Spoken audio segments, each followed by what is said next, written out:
आदाब मारो अपनो राजस्थान में आप सभी का बहुत बहुत इस्तकबाल है। आपके साथ मैं हूं जोहम रुबा। देखेंगे राजस्थान स्टेट की तमाम बड़ी खबरें। आगाज करेंगे हेडलाइंस के साथ।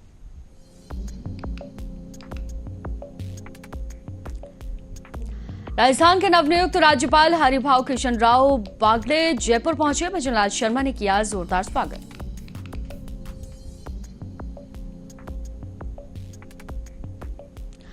दस साल पहले एसपी मासिक वसूली मामले में कोर्ट का फैसला। तत्कालीन एसपी सहित सभी 15 आरोपी बरी।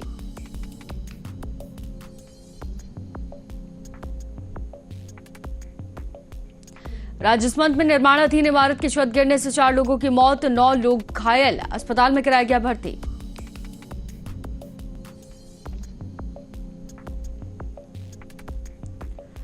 पाकिस्तानी महिला को चूरू के शख्स से हुआ प्यार। बाघा बॉर्डर से लाया दुल्हनिया। दस्तावेजों की जांच में जुटी पुलिस।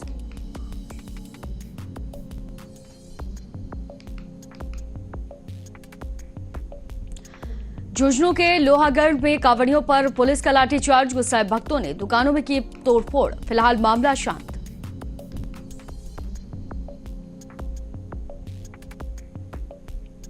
अजमेर में मंडरा रहा चांदीपुरा वायरस का खतरा। डॉक्टर ने किया अलर्ट। वायरस फैलने का खतरा अभी भी जारी।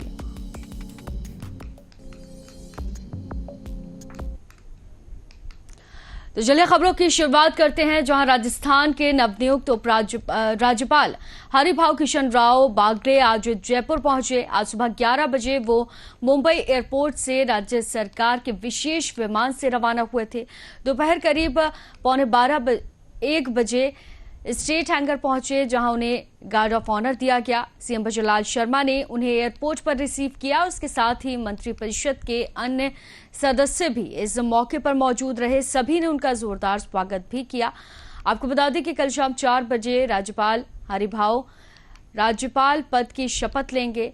मुख्य न्यायाधिपति MM मोहन श्रीवास्तव हरिभाऊ बागले को शपथ दिलाएंगे। आपको बता दें कि हरिभाऊ किशन राव बागले महाराष्ट्र के बेहद साधारण परिवार से आते हैं। आजीविका के लिए सालों तक औरंगाबाद के फुलब्री में अखबार बेचा। मिलनसारता लोकप्रियता देखकर बीजेपी ने बागले को 1985 में पहला टिकट दिया और पहली बार विधायक बनाकर हरिभाऊ बागले विधानसभा पहुंचे। 4 बार विधायक रहे बागले ने विधानसभा स्पीकर का पद भी संभाला। महाराष्ट्र में रोजगार मंत्री के रूप में बेहद सराहनीय कार्य भी किए और एक समय गोपीनाथ मुंडे के करीबियों में बागले की गिनती होती थी। हरिभाऊ ने गोपीनाथ मुंडे के साथ में मारवाड़ा में बीजेपी के लिए भी काम किया।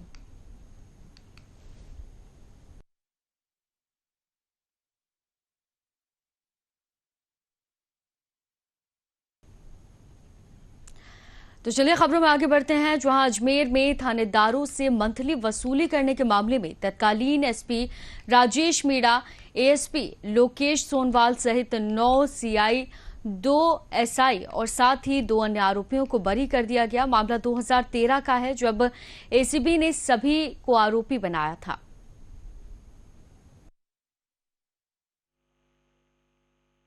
देखिए, चूंकि मैं भी इसी विभाग से जुड़ा हुआ आदमी हूं, तफ्तीश वगैरह अन्वेषण करना मेरा भी एक लंबे समय तक उसका अनुभव रहा है।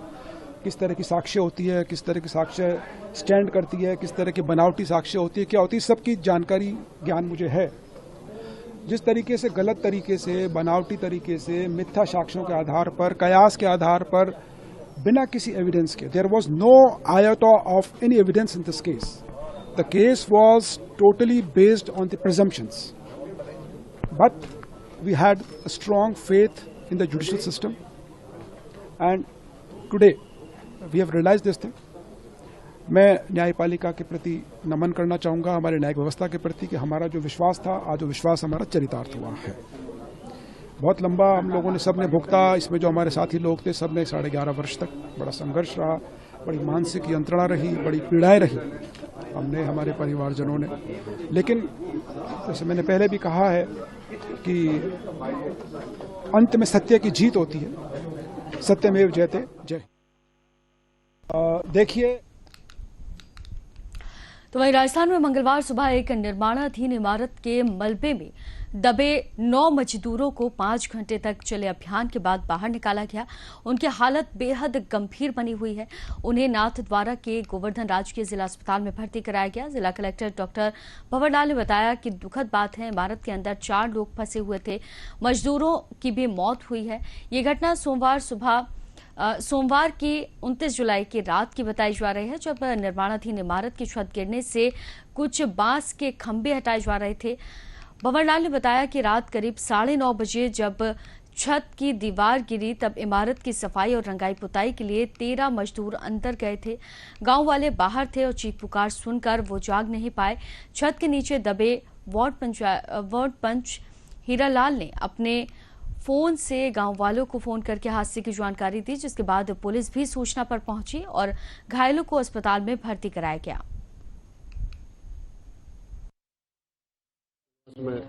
रोड के किनारे साली समाज द्वारा एक सराय बनाई जा रही है, जिसकी छत दलित नीचे थी। वहाँ पे रामजगह जाने वाले यात्रियों को बैठने के लिए समाज द्वारा निर्मित कराई गई थी। कल कुछ लोग, गांव के लोग सराय देखने गए थे, इतना काम हुआ है, क्या है क्या नहीं है। अचानक इसकी छत गिरने से 13 लोग घायल हो गए थे।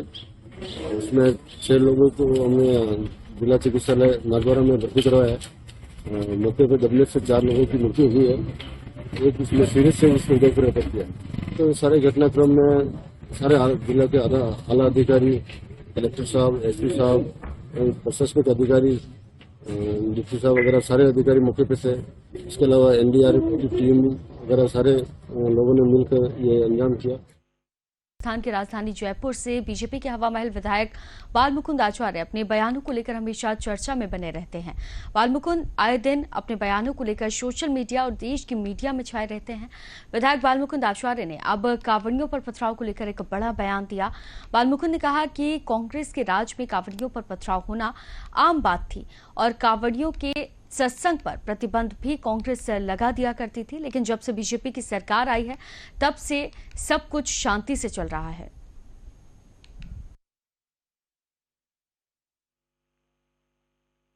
घटनाएं थी कि कांवड़ियों पर पथराव होना, आगजनी होना, कांवड़ियों को रोक देना और उनके सत्संग भजन कीर्तन अगर वो कर रहे हैं तो उसे पाबंद कर देना या बंद कर देना, ये कांग्रेस काल में तो था। लेकिन अभी ये बीजेपी के आने के बाद में पूर्णतः बड़े आनंद से कांवड़िए भी चल रहे हैं, शिव यात्राएं भी चल रही है, अभिषेक भी हो रहे हैं, सब हो रहा है। अब कल एक सोशल मीडिया के माध्यम से मुझे भी ये वीडियो आया, तो ये दुखद घटना है, इसकी जांच होनी चाहिए और इससे संबंधित अधिकारी वो सस्पेंड होने चाहिए, क्योंकि कांवड़िए काफ़ी दूर से अपनी यात्रा करके आते हैं बाबा को जल चढ़ाने के लिए, अभिषेक करने के लिए, और ये हमारे श्रावण मास की परंपरा भी है। तो इसमें किसी प्रकार का व्यवधान नहीं होना चाहिए। और अगर पुलिस ने भी ऐसा काम किया या थाने के द्वारा हुआ है, क्योंकि अभी सच्चाई पता नहीं है, अभी ये पता नहीं है कि वो पुलिस से बहस हुई है, क्योंकि वो ड्रेस जो दिख रहा है उसमें सिविल ड्रेस में दिख रहा है वो व्यक्ति, तो ये कह नहीं सकते वो पुलिस का ही है कि बाहर का है। हाँ, ये जरूर है कि आपस में कहासुनी और मारापीटी हो रही है, वो ठीक नहीं है। कांवड़ियों के साथ में किसी प्रकार का अभद्र व्यवहार हो उचित नहीं है। अगर अधिकारियों ने किया है तो उसकी जांच होनी चाहिए और वो सस्पेंड होने चाहिए। मुख्यमंत्री को दोबारा जान से मारने की धमकी मिली है, क्या लगता है कानून व्यवस्था सही चल रही है? कानून व्यवस्था मजबूत है, लॉ एंड ऑर्डर का पालन हो रहा है।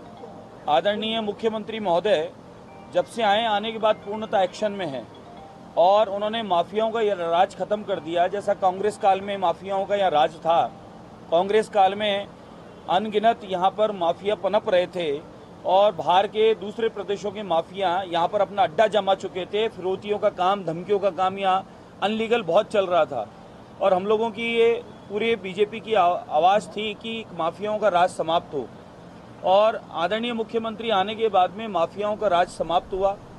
जिस प्रकार से तो चलिए खबरों में आगे बढ़ते हैं। पाकिस्तान के लाहौर की रहने वाली महबिश और राजस्थान के चूरू जिले के पिथीसर निवासी रहमान ने आपस में निकाह कर लिया।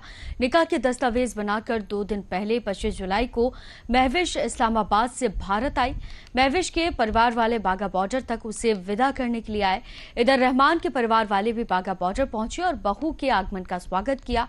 रहमान के घर वाले महविश को लेकर चूरू पहुंचे और ऐसे में स्थानीय पुलिस को दस्तावेजों की जांच करना जरूरी था। पुलिस ने दस्तावेजों की जांच की और साथ ही ससुराल वालों के साथ उन्हें रवाना कर दिया।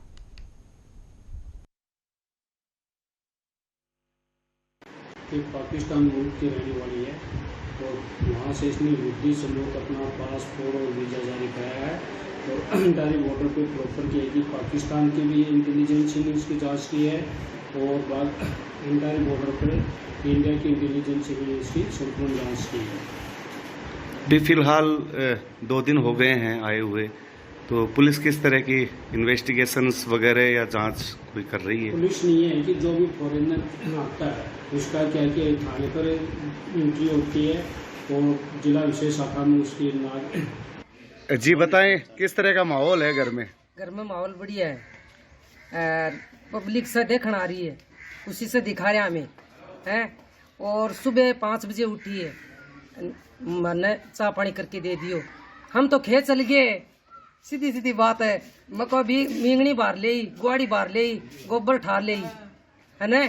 जको मैं खेत आई जसो क्यों करोड़ो पायो। जी मैंने रहमान के साथ मुझे 3-4 साल हो गए, शादी को मेरे तकरीबन 2 साल हो गए हैं। तो 2022 में मैंने की थी शादी, तो उसके बाद हम लोग उम्रे पे गए हैं। उधर फिर हमने सऊदी अरब में निकाह किया है और मैं अपने इधर पिथीसर आई हूँ, वीज़े के साथ आई हूँ। तो वीज़ा दिया मुझे 45 दिन का। उसके बाद मैं पुलिस स्टेशन गई, उधर मेरी मसलन कागजात वगैरह देखे हैं। उसके बाद मैं फिर मेरे ससुराल वाले मुझे लेके इधर पिथीसर में आए हैं। मैं इनके साथ बहुत खुश हूँ। जी बताएं सर। महविश 3 दिन से हमारी पंचायत में है और मेरा घर ठीक इनके सामने है और यहाँ पे लोगों की आवाजाही, यहाँ पे एक जश्न का सा माहौल है और बच्ची वास्तव में संस्कारी है। इसने घर के सारे काम करने, बकरियों के काम करने, झाड़ू निकालना, चाय बनाना, खाना बनाना, सब कुछ काम कर रही है और ऐसे लगता है जैसे हमेशा से यहाँ रहती है। तो चलिए खबरों में आगे बढ़ते हैं, जहां झुंझुनू के तीर्थराज लोहागढ़ में पुलिस के द्वारा कांवड़ियों पर जमकर लाठीचार्ज भाजने का मामला सामने आया। पुलिस के लाठीचार्ज के बाद में लोहागढ़ के सूर्य कुंड इलाके में देर रात अफरा तफरी मच गई। पुलिस के लाठीचार्ज से गुस्साए कांवड़ियों और होमगार्ड के बीच झड़प हो गई। हालांकि इसमें कोई हताहत होने की खबर सामने नहीं आई। रविवार रात का ये वीडियो है जो कि सोशल मीडिया पर वायरल भी हो रहा है। आपको बता दें कि आरएसी के जवान ने गोटरा थाने में मामला दर्ज कराया था। फिलहाल लोहागढ़ में पूरी तरह से शांति व्यवस्था बनी हुई है। जो लोहागढ़ में घटनाक्रम है, कांवड़ियों ने जो आरएससी के जो जवान थे उनके साथ भी झड़प की, क्या कुछ घटनाक्रम था? कल करीब रात के 11 बजे की बात है। वहाँ पर थोड़ी भीड़, लोहागढ़ के अंदर जो सूर्य कुंड है वहाँ पर थोड़ी भीड़ बढ़ गई थी और वहाँ पर कुंड के अंदर पुरुषों के स्नान करने का स्थान अलग है और महिलाओं के स्नान करने का स्थान अलग है। वहाँ पर कुछ असामाजिक तत्व जो है वो महिलाओं के स्नान करने की जगह पर भी वो जाने का प्रयास कर रहे थे। तो हमारे जो जवान थे उनके द्वारा समझाइश की गई, उनके द्वारा अनाउंसमेंट भी किया गया कि कृपया करके उस स्थान पर ना जाए, वो महिलाओं के स्नान करने का स्थान है। मगर वो समझे नहीं इस बात को और उनको फिर हटाने के लिए उनको हल्का बल का प्रयोग करना पड़ा और उसके बाद उनके द्वारा भी वो आरएसी जवान के साथ थोड़ी झड़प की गई। सर, इसमें किसी को चिन्हित किया गया है क्या जो आरएसी जवान के साथ जिन्होंने हत्या की है? नहीं, बिल्कुल, और हमने एक मुकदमा भी दर्ज किया है और हमने चिन्हित भी किया है। हमारे पास वीडियो रिकॉर्डिंग भी है। उनके विरुद्ध हम विधि सम्मत कार्रवाई भी सुनिश्चित करें। फिलहाल क्या कंडीशन है? फिलहाल बिल्कुल नॉर्मल है। वो तो कल ही नॉर्मल हो गया थे, तो 10-15 मिनट की बस घटना थी। कल ही से फिर अपना नॉर्मल वहाँ पर सबका दर्शन चल रहा है। एक साल अभी जो सावन के 2 सोमवार हुए हैं, आगे भी सोमवार आने हैं, तो आगे को लेकर क्या कुछ रहेगा पुलिस की व्यवस्था और किस तरह क्या निगरानी रखी जाएगी वहाँ, ताकि जो उपद्रवी तत्व वहाँ आए उन पर लगाम लग सके, इस तरह की घटना वो पारित नहीं कर सके? बिल्कुल, हमारी तरफ से जाब्ता का डिप्लॉयमेंट ऑलरेडी किया हुआ है। वहाँ पर और भी जाब्ता का हम डिप्लॉयमेंट करेंगे और जो मंदिर की कमेटी है उनके साथ बैठकर भी वहां पर बारीक। तो चलिए खबरों में आगे बढ़ते हैं। खबर अजमेर से है, जहां 4000 सफाई कर्मचारियों ने अपनी हड़ताल शुरू कर दी।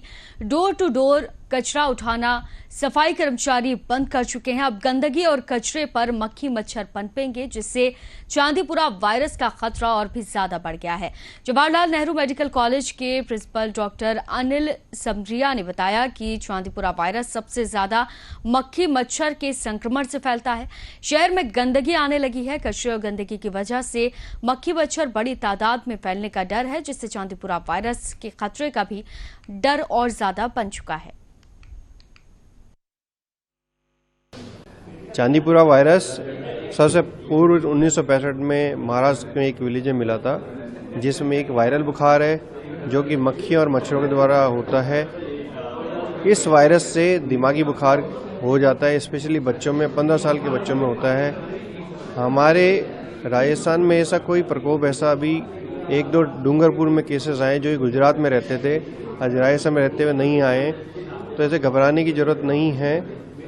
चांदीपुरा वायरस दिमागी बुखार का एक वायरस है जो कि हमेशा बुखार के साथ सर में दर्द, उल्टियाँ, पेट में दस्त, बुखार तेज आना, बेहोशी आना, तान आना, इसके लक्षण होते हैं। अगर किसी बच्चों में ये पाया जाता है तो तुरंत अपने डॉक्टर से सलाह लें और सलाह लेके अपने चिकित्सक जो डॉक्टर अपना सलाह दें उसका पालन ना करें, घबराएं नहीं। हाँ, अगर इससे बचना तो बहुत आसान तरीका है, क्योंकि बरसात का मौसम है, मक्खी और मच्छर का बहुत ही ज़्यादा भी वो प्रोडक्शन ज़्यादा रहता है, क्योंकि उनके बहुत ज़्यादा मक्खी मच्छर हो जाते हैं। तो अगर हम इन सब का वेक्टर का नहीं पनपने दें। तो वहीं सूरतगढ़ सिटी पुलिस ने डकैती की योजना बनाते हुए 7 लोगों को गिरफ्तार किया। पुलिस टीम ने गश्त के दौरान भोजवाला मार्ग पर सुनसान जगह पर खड़ी कार देखी। पास में ही एक कच्चे कमरे में 7 लोग डकैती की योजना बना रहे थे। पुलिस ने घेराबंदी करके सभी को दबोच लिया।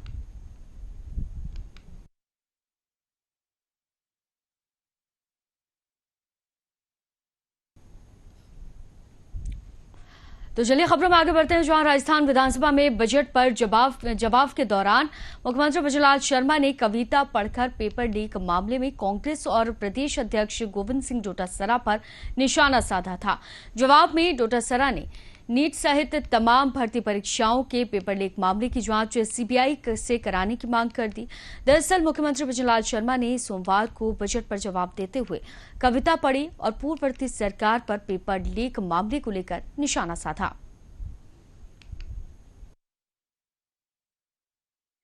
नीट को सीबीआई को जांच दी जा सकती है, तो ये नीट और पेपर लीक की सीबीआई को जांच क्यों नहीं देना चाहते? दूध का दूध पानी का पानी हो जाएगा। ये नाहक बदनाम करके इस तरीके से माहौल बना करके ये अपना खाल बचाना चाहते हैं। अब नंबर इनका है, कितने पेपर कराते हैं, कितनों को नौकरी देते हैं, कितने टेंडर करते हैं, कितने गुजरात के व्यापारियों को ला करके सीधे काम देते हैं, कितनी दिल्ली से पर्चियां आती हैं और उन पर्चियों से। तो चलिए खबरों में आगे बढ़ते हैं। मध्य प्रदेश के सिंगरौली में सोमवार की शाम को 3 साल की मासूम बोरवेल में गिर गई और कड़ी मशक्कत के बाद उसे बचाया नहीं जा सका। 5 घंटे तक चले रेस्क्यू ऑपरेशन के बाद बच्ची को बाहर निकाला गया और तुरंत उसे अस्पताल में भर्ती कराया गया, जहां डॉक्टर्स ने बच्ची को मृत घोषित कर दिया। रेस्क्यू वर्कर्स का कहना है कि बोरवेल में बारिश का पानी भरा हुआ था, बच्ची उसमें गिरी तो बच नहीं सके। इस हादसे के बाद से पूरे गांव में मातम पसरा हुआ है। बताया जा रहा है कि यह बोरवेल पिछले साल खोदा गया था, लेकिन पानी ज्यादा ना होने की वजह से उसमें मोटर नहीं डाला गया। लेकिन अब बारिश के दिनों उस खाली गड्ढे में काफी पानी भर गया था और मिट्टी दबने से 20 से 25 फीट का गहरा गड्ढा बन गया था। हालांकि जब रेस्क्यू ऑपरेशन चल रहा था तब प्रशासन को बहुत उम्मीदें थी, लेकिन अब एक बच्ची की मौत के बाद ग्रामीणों में आक्रोश का माहौल देखा गया है।